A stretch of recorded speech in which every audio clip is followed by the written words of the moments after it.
The Trump administration's extraordinary crackdown on higher education carries on. The New York Times is reporting significant progress has been made, with the deal growing closer at the one school that has fought back the hardest, Harvard University. Christine Frizzell sat down one-on-one with the Secretary of Education and brings us an update.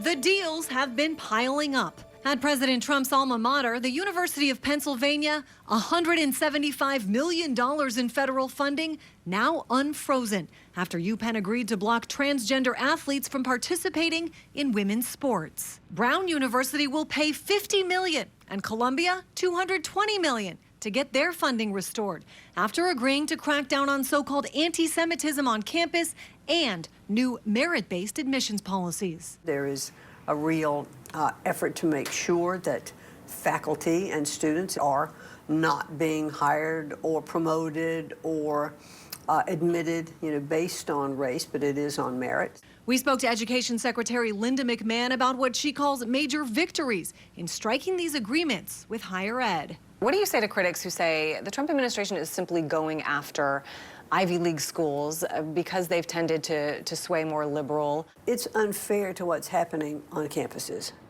And I think the elite universities that have been covered more in the news and are more visible, what we have seen is many other universities across the country who are already starting to implement some of these changes without having to go through the investigative process. That investigative process has been a months-long ordeal at Harvard University, reportedly nearing an agreement to include a $500 million payout in exchange for its research funding restored, and to stop the Trump administration from blocking Harvard from enrolling thousands of international students. What's at risk is the excellence of higher education in the United States. The Justice Department also just putting UCLA on notice, saying it broke civil rights law for failing to protect Jewish students on its campus, just as this video from commencement 2 months ago is once again going viral. Excuse my language, but to that I say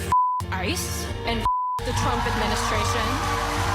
As students return to campus nationwide, the White House not backing down from its effort to reshape the way their universities are run.